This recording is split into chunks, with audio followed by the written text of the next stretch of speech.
And me as the photographer. From the beginning, as stated in the Bible, man is commanded by God to obtain bread by the sweat of his brow. However, this directive has been increasingly ignored throughout the ages as men and women have become increasingly less desirous to work. For example, consider the attitude displayed by Jason Greensight, a 29-year-old California surfer and musician. Greensight has no desire to work and lives rent-free, occupying the homes of family and friends. He receives a $200 monthly payment for enrollment in the Supplemental Nutrition Assistance Program and purchases gourmet sushi and lobster, paid for by tax dollars. In addition to surfing and playing in his band, Greensight's daily routine keeps him pretty busy, spending time at the beach, hanging out with his friends, and drinking alcohol. With this example in mind, let's take a look at what makes a person decide to lead this kind of life. First of all, what is the definition of laziness? Webster's New World Dictionary defines the word lazy as not eager or willing to work or exert oneself. In the book Soft by Wendy Wasserstein, the author claims to have tried to accomplish great things in life: lose weight, develop a better vocabulary, speak Spanish, schedule her day more efficiently, and achieve inner peace. When we failed at achieving these goals, she decided to write a book about achieving her last goal of attaining inner peace through indulging in one of the 7 deadly sins, being a sloth, or basically a lazy person. What are some of the causes of laziness? Today I will present to you 3 perspectives of laziness: how technology has affected work ethic and personal drive of society, how health can affect a person's abilities, and psychological view of laziness. First perspective is technology. I mentioned the directive command to obtain bread by the sweat of his brow. Since that time, man has tried to find easier ways to obtain bread. Technology has certainly made life easier for man. Consider these examples. Farming and food production. For a long time, to get food, people had to plant it themselves. Now we can just go to the supermarket and pick up our prepackaged boxes and cans. Transportation. In the past, people had to walk to get to places. Now they can just hop in a car and get to places a whole lot faster. Cooking. For a long time, to cook was quite a production for people. They had to gather the food and start a fire. Now,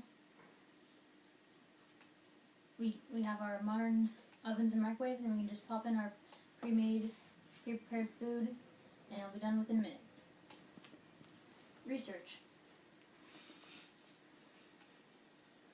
In the past, people only had books to use to gain information. Now, by just typing a word into a search box on a computer, they can get all the results they need very quickly. While technology ensures that life becomes easier and more comfortable, it has also led to a degree of laziness. No longer do many have the desire to make their own meals, but would rather purchase fast food or pre-produced foods. The other day, I overheard a guy telling a friend that a girl he knows was a great cook because she baked him some cinnamon rolls. It was obvious that the rolls on the plate he was holding originated from a Pillsbury can. Although people may rationalize their actions due to the time factor, most are only justifying laziness. How do you explain using a car to drive from one building across the street to another instead of walking? Years ago, Pixar produced a film called Wall-E. In the film, which takes place in the future, the writers mock civilization's continued dependence on technology by showing how people would become so lazy and obese that they had to float around on hovercrafts because they had forgotten how to walk. This leads me to my second perspective: medical. A person's health can make a big difference in one's ability to work or exert oneself. One medical or health area is how we treat our body. Poor diet, lack of the right vitamins and minerals, insufficient exercise or sleep can also contribute to laziness by leaving you with little energy. For example, if you have a poor diet that is laden with junk food, then you'll probably feel sluggish. The same thing can happen with lack of sleep. With a poor sleep schedule, a person may feel tired all the time, leading to a lack of motivation. In an online article titled "Is Laziness a Medical Condition?" by Dr. Michael Joyner from the Mayo Clinic Research Center in Minnesota says, "I would argue that physical inactivity is the root cause of many of the common problems that we have." According to Dr. Joyner, a lack of exercise for long periods of time can cause the body to experience a series of negative changes. The heart rate may rise excessively during physical activity, bones and muscles weaken, and there is a lack of physical endurance and blood volume. When such people try to exercise, they may get tired quickly and experience dizziness and discomfort, which leads to lack of motivation.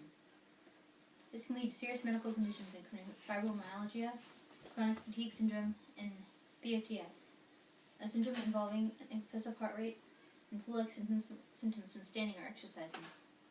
Dr. Joyner also said that if physicians would treat such motivational problems as a medical condition and prescribe exercise rather than medication, an individual would see greater results.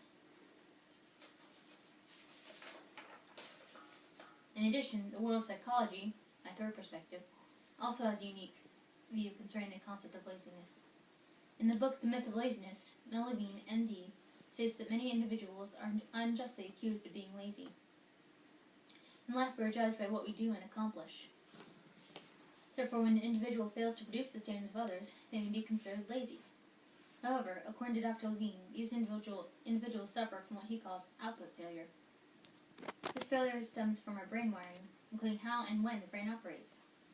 Dr. Levine has studied a wide range of brain dysfunction, which leads to difficulties with essential functions such as memory, language, attention, motor function, and other areas needed for skills and life experience. You may recognize the following dysfunctions: ADD, ADHD, executive dysfunction, and motivation deficit disorder.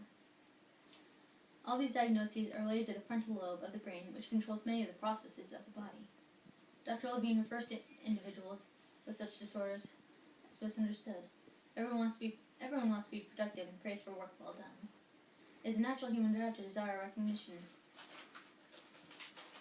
and self-satisfaction.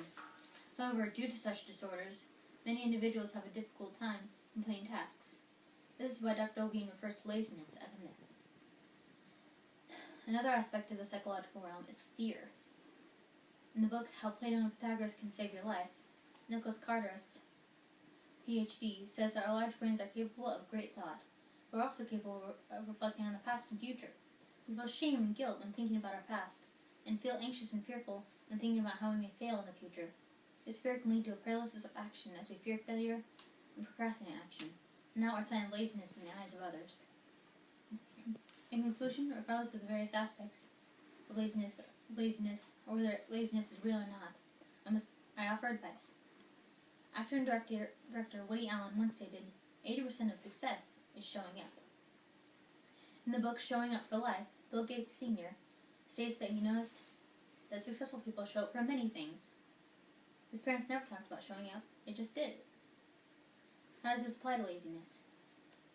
It means we have to take the first step. Whether that is showing up for an exercise class, making a commitment, better sleep, and going to bed at a reasonable hour, or taking a non-technological way of doing something, such as getting off the couch to turn off the TV, rather than using a remote or walking instead of driving. Taking the first step, or showing up, will lead to action, thus dispelling fear and helping in overcoming low motivation and laziness.